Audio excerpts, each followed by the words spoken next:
Tua Tagovailoa met with the media today, and unfortunately, the other day we put Raekwon Davis on IR.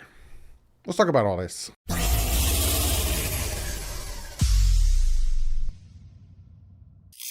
What is up, Finn fans? Yes, Tua met with the media today. He said some interesting things, so I kind of want to go over that, digest it, and give my opinion on what he had to say, whether it's good, bad, all that other stuff.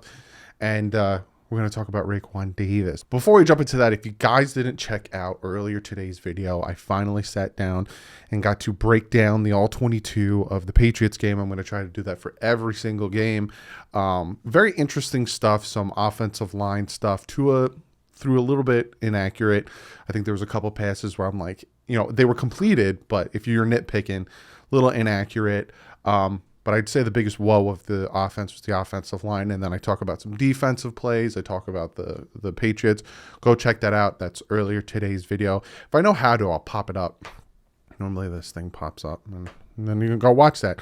But yes, unfortunately, Raekwon Davis, we saw that he got injured kind of fairly early in the game on Sunday. He went down with an injury, and the Miami Dolphins ended up putting him on injured reserve. Now, normally that's like a death sentence. When back in the day when you want to put on injured reserve, you have to wait about 8 weeks minimum. And then only 2 players can come back from injured reserve, which was changed because it used to only be 1. If you went to injured reserve before the season started, then you were done for the year, like Vince Beagle and like Lynn Bowden Jr. But Raekwon Davis, fortunately for him, won't be done for the year because Tom Pelissero back on August 10th said that NFL just made it official in a memo to clubs. Unlimited players can return from a team's injured reserve list in 2021, and they're eligible after missing 3 games rather than 8 games per source.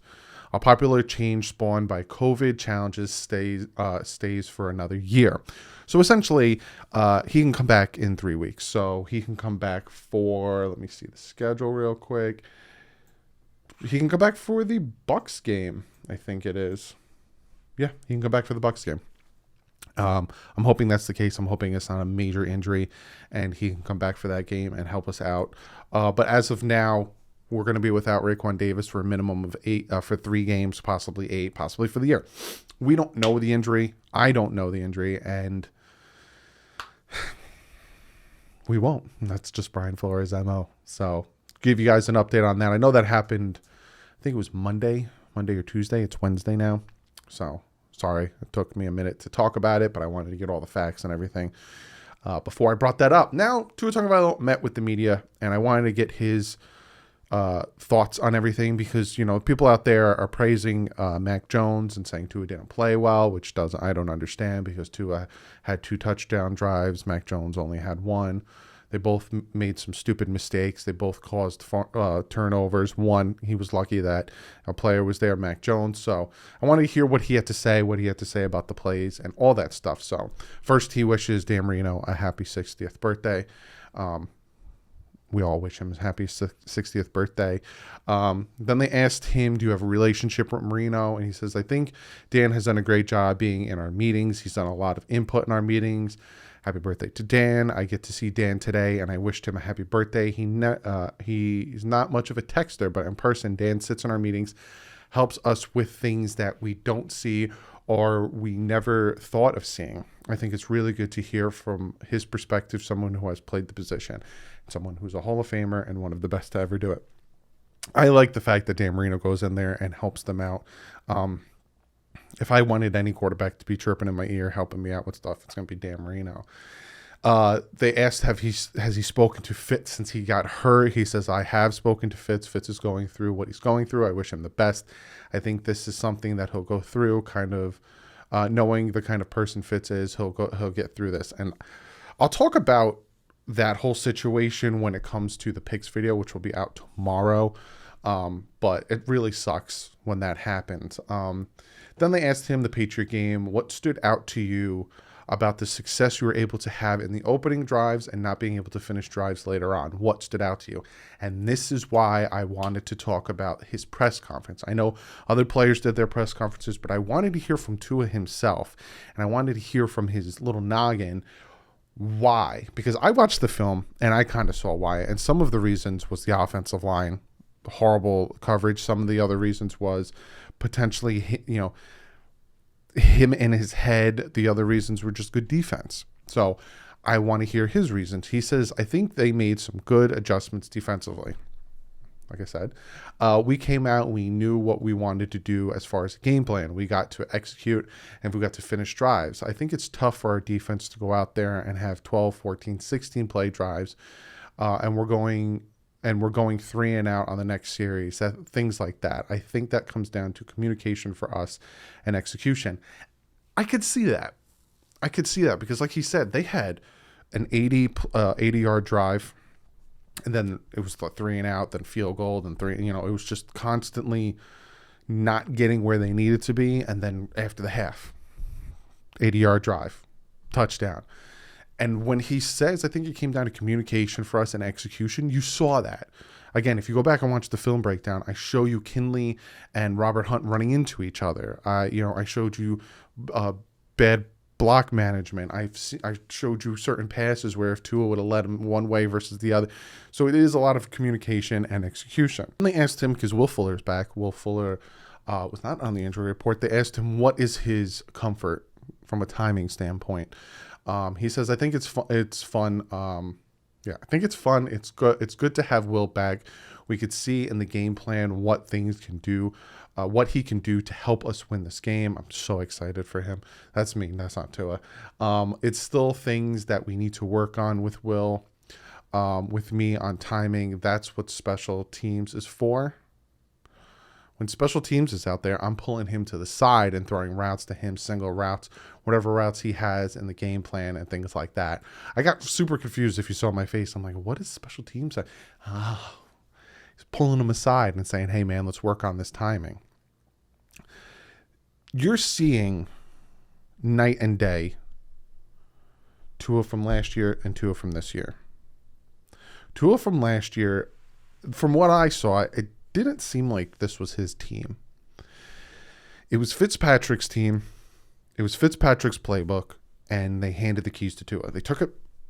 Hey, Fitz, let me see your keychain. They took it from him.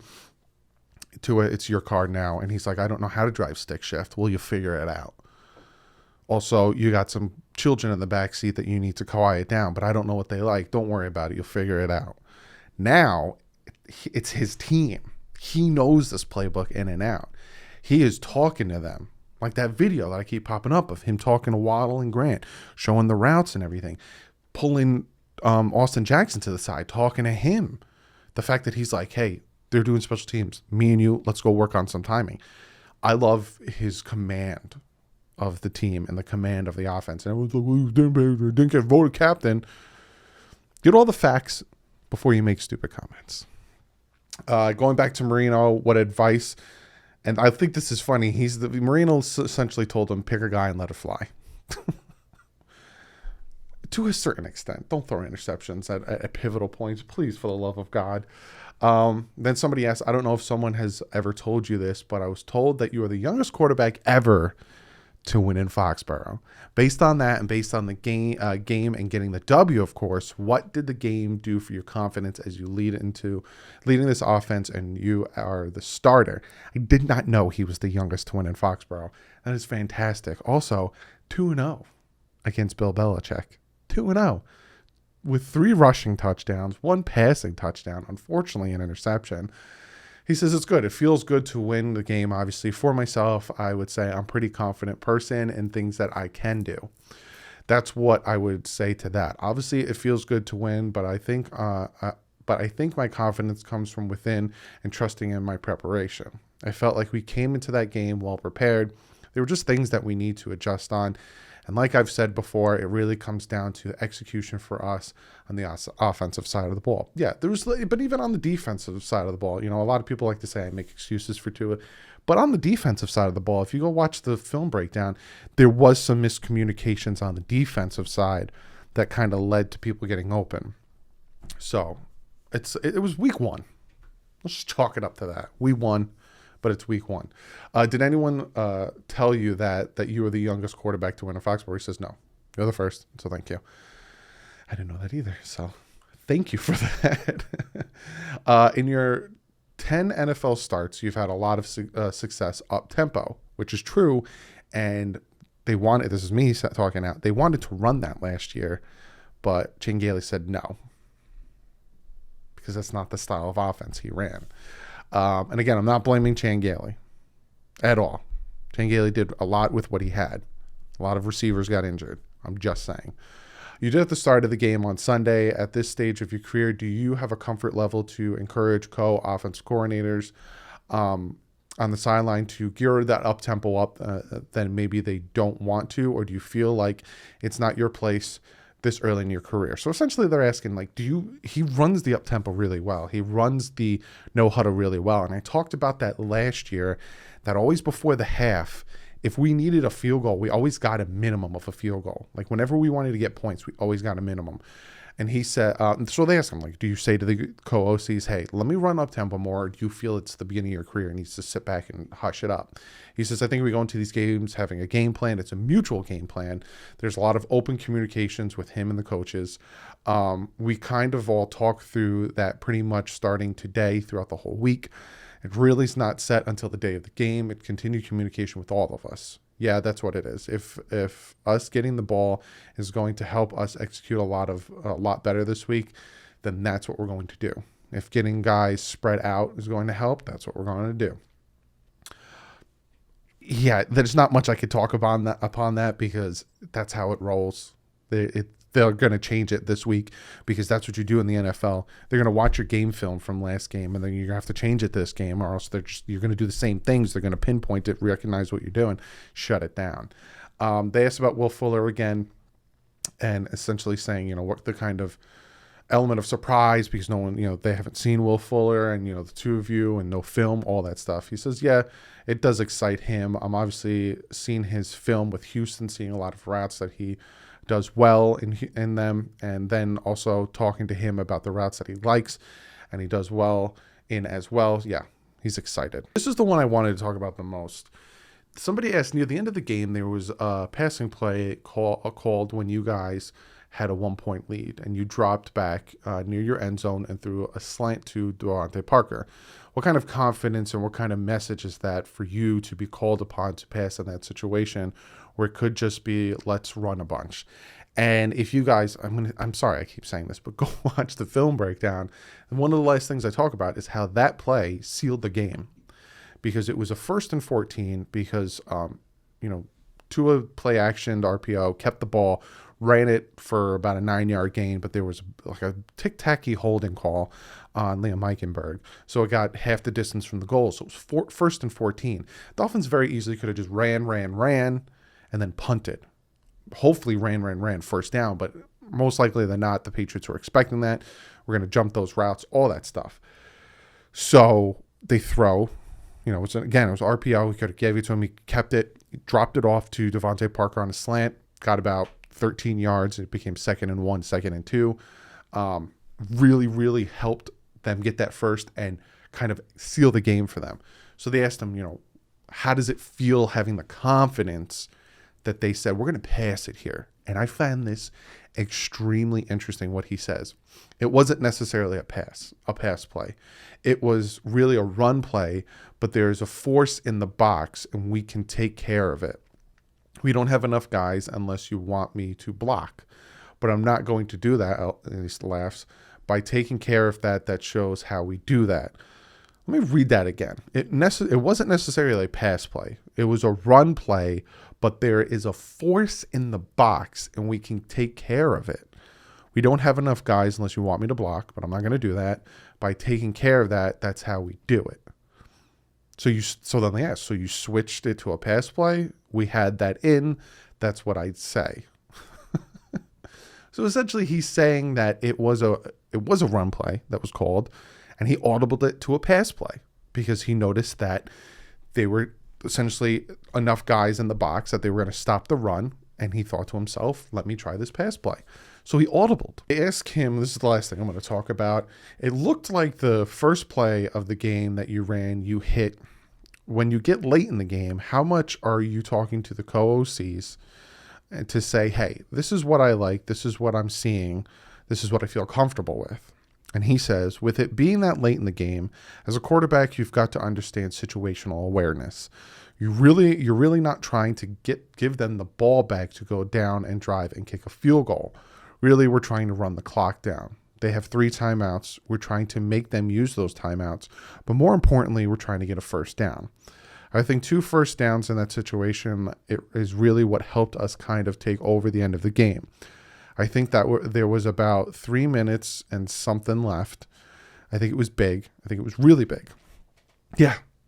Getting that ball back and getting that fumble was huge. Worst case scenario, they would have kicked the field goal and the Dolphins would have been down by 1. And then we would have hoped that somehow the offense got their crap together and we got into field goal range and kicked the field goal to win the game. But instead, it flipped. Because of Xavier Howard, I'm so glad they got it done. He was able to rip that ball out and he was able to get the ball back for us. And then it was back on the offense. It was back on the offense with 3 minutes and change left to get at least 2 first downs and win the game. So yeah, that fumble turned the tide of the game, and that fumble helped us. But without the offense and without Tua's decision making, getting those 2 first downs, the Dolphins don't win that game. And they did. So it was just really cool to hear from him, get some insight on his thought process and all that stuff. But I'm excited. I see his growth, and I'm hoping as the games go on, he gets better and better, and the offense gets better and better. Because a lot of people like to pinpoint Tua, and if there's good things, they'll pinpoint other things. But if there's bad things, the quarterback. It's always the quarterback. I see it as an offense. I see it as a whole team. That's why if you watch the film breakdown, I should put a counter how many times I say that. There are times where Tua is inaccurate. Some of his passes are inaccurate, but there's also some times where the offensive line doesn't help the situation. And I'm not only talking about Tua, but I also talk about the run game. It's a cohesive unit that needs to get their stuff together and work as one, because we're not going to win games only scoring 17 points. Even though our defense held them to 16 points, it's not going to happen every day, especially when you face teams like the Bills, when you face teams like the Saints now. Look at what Jameis Winston did. Teams like the Buccaneers. So we need to get more cohesive. Everyone needs to get on the same page on the offense. But that is the video. I will have comment of the day in the picks video, which will be out tomorrow. Just wanted to make this video real quick, get it up for you guys, and talk about what I saw from Tua. But other than that, guys, I'll see you tomorrow in the picks video. Don't forget to sign up. It is linked as the top link. Free Pick'em League. Don't forget to sign up. But other than that, guys, I'll see you tomorrow. But like usual, stay classy. And fins up.